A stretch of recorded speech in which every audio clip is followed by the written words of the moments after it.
नमस्कार दोस्तों, stock market updates में आप सभी का स्वागत है। आज हम दो आईपीओ के ऊपर चर्चा करेंगे, तिरुपति बालाजी और पीएन गाडगिल ज्वेलर्स। मेरा आज के वीडियो का टाइटल है आईपीओ पे इवनिंग का चर्चा। विस्तृत रूप से इन दोनों आईपीओ पे हम चर्चा करेंगे। सबसे पहले हम स्टार्ट करेंगे श्रीपति तिरुपति बालाजी आईपीओ डिटेल्स। ये आईपीओ ऑलरेडी 5 सितंबर को चालू हो चुका है और मंडे 9 सितंबर तक ओपन रहेगा। ये जो आईपीओ है फेस वैल्यू 10 के ऊपर आया हुआ है और इस आईपीओ का प्राइस बैंड 78 टू 83 रुपीज़ है। तो 78 का इस आईपीओ में कोई वैल्यू नहीं है। इसका एक्चुअल जो प्राइस बैंड है हम 83 रुपीज़ कंसीडर करेंगे, क्योंकि इससे नीचे हम प्राइस बैंड डालेंगे तो हमको आईपीओ नहीं मिलेगा। ये आईपीओ जो है टोटल 169 करोड़ रुपया का आया है, 169 करोड़ रुपीज़। ये 169 करोड़ रुपीज़ का ब्रेकडाउन है। 122 करोड़ रुपीज़ का फ्रेश इशू है एंड 47 करोड़ रुपीज़ का ऑफर फॉर सेल है। इसके बाद हम इस आईपीओ की सेकेंड डे के सब्सक्रिप्शन के ऊपर चर्चा करेंगे।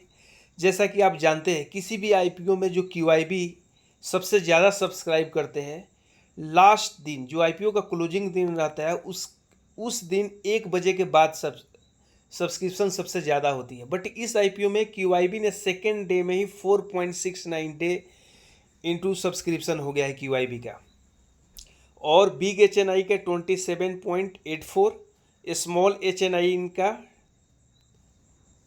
30.24 टाइम्स। आपको तो पता होगा big HNI 10 lakh and above के एप्लीकेशन को बिग एचएनआई बोलते हैं। 2 lakh, more than 2 lakh and less than 10 lakh के आईपीओ को स्मॉल एचएनआई बोलते हैं। रिटेल तो सबको पता है, ये 14,000 से ज़्यादा और 15,000 के बीच में इसकी एप्लीकेशन वैल्यू रहती है।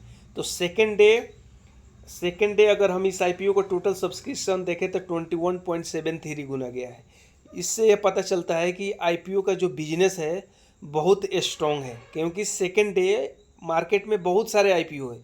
चाहे हम एसएमई आईपीओ की बात करें या मेन लाइन की बात करें, इतने आईपीओ होने के बाद सेकेंड डे अगर इस आईपीओ में इतनी सब्सक्रिप्शन है, मीन्स इस आईपीओ की लिस्टिंग बहुत अच्छी होने वाली है। इसके बाद हम बात करते हैं इस आईपीओ के फिनेंशियल इन्फॉर्मेशन के बारे में, जो कि सबसे इम्पोर्टेंट डेटा है। किसी भी आईपीओ में हम अप्लाई करते हैं तो सबसे पहला हमारा ध्यान जाना चाहिए, जीएमपी से पहले ध्यान जाना चाहिए उस कंपनी की फिनेंशियल स्टेटस कैसा है। अगर उस कंपनी की फिनेंशियल स्टेटस अच्छा है तो आप उसमें पैसे इन्वेस्ट कर सकते हैं। अगर उसकी फिनेंशियल स्टेटस ही अच्छा नहीं है, कंपनी की हेल्थ कंडीशन अच्छा नहीं है, तो हम जीएमपी देख करके हमको अप्लाई नहीं करना है, क्योंकि आपको पता है आईपीओ मार्केट में ऑलरेडी फ्रॉड चल रहा है। तो हमको जो भी मार्केट में इन्वेस्टमेंट करना है, हमारा इन्वेस्टमेंट क्या है, रेशनली होना चाहिए। तो चलिए हम इसके फिनेंशियल इन्फॉर्मेशन के बारे में बात करेंगे। सबसे पहले इस आईपीओ की हम बात करेंगे 31 मार्च 2020 को। इस आईपीओ का असेट जो था 391 करोड़ रुपया था। ठीक इसके एक साल बाद 31 मार्च 2023 को इसका असेट 392 करोड़ रुपया हो गया। मीन्स इस एक साल में मार्जिनल इंक्रीमेंट है, न के बराबर है, कंपनी ने परफॉर्म नहीं किया है। बट जब फिर इसके एक साल बाद जब हम थर्ड ईयर का देखते हैं तो ह्यूज परफॉर्मेंस है इस कंपनी का। लगभग 30 to 35% इसके असेट में इंक्रीमेंट हुई है। तो कभी भी हम एक क्वार्टर या एक साल के परफॉर्मेंस से किसी आईपीओ के स्टेटस के बारे में नहीं पता कर सकते, क्योंकि जितने भी कंपनी है ये सब बिजनेस साइकिल को फॉलो करता है। बिजनेस साइकिल क्या है, एक स्ट्रेट लाइन है। कभी क्या है, आपका बिजनेस हाई गया, कभी लो आया, कभी हाई गया। अगर कंपनी प्रॉफिट में कंटिन्यू है, एक क्वार्टर या एक साल उसका परफॉर्मेंस खराब है, इससे कंपनी खराब नहीं हो जाती है। किसी भी चीज़ का देखिए, किसी भी इकोनॉमी का भी देखिए आप, बिजनेस में फ्लक्चुएशन हमेशा होता है, कभी ज़्यादा होता है, कभी कम होता है। उसके बाद हम बात करेंगे मेन चीज़ कंपनी की नेट प्रॉफिट आफ्टर टैक्स के बारे में। तो 31 मार्च 2022 को 13 करोड़ रुपया इसके प्रॉफिट था। उसके एक साल बाद बढ़ कर के नियर अबाउट 21 करोड़ रुपीज़ हो गया। एंड 31 मार्च 2024 मीन्स जस्ट ये जो फिनेंशियल ईयर कंप्लीट हुआ, इसमें नेट इसकी प्रॉफिट 36 करोड़ रुपीज़ है। तो प्रॉफिट बहुत अच्छा है, ईयर दर ईयर इसकी प्रॉफिट बढ़ रही है।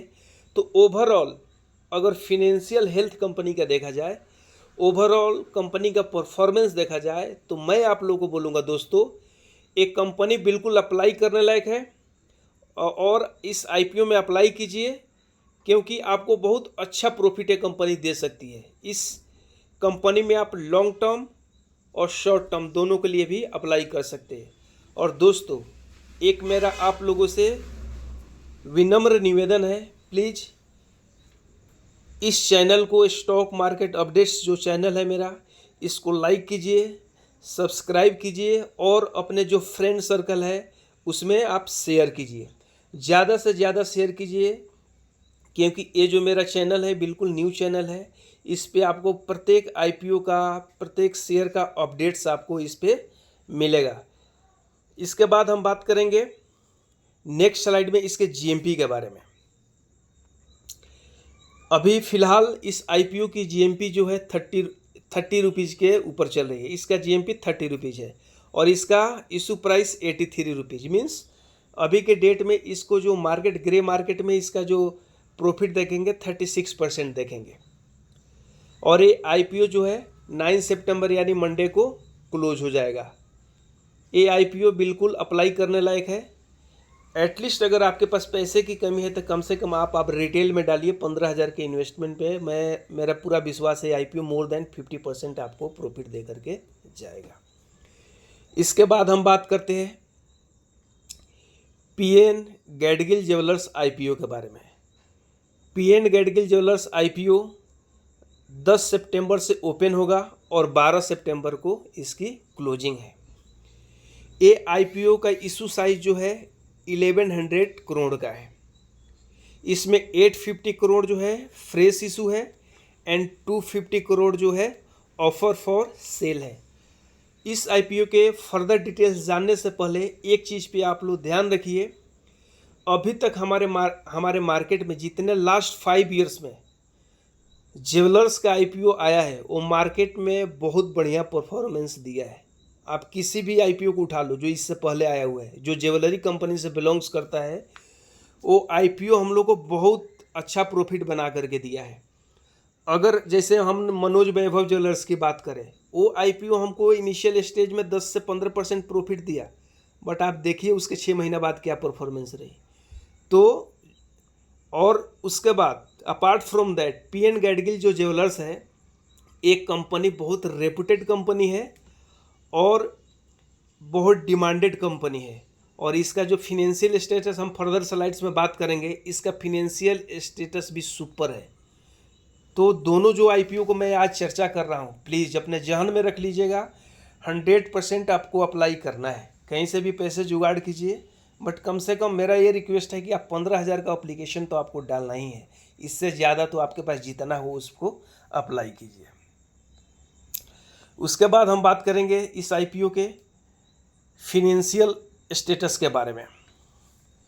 ये आईपीओ का जो असेट है 31 मार्च 2022 में 1110 करोड़ रुपया था, बट उसके एक साल बाद 31 मार्च 2023 को कंपनी ने अच्छा परफॉर्म नहीं किया। इसका फिनेंशियल घट करके 1062 करोड़ रुपया हो गया।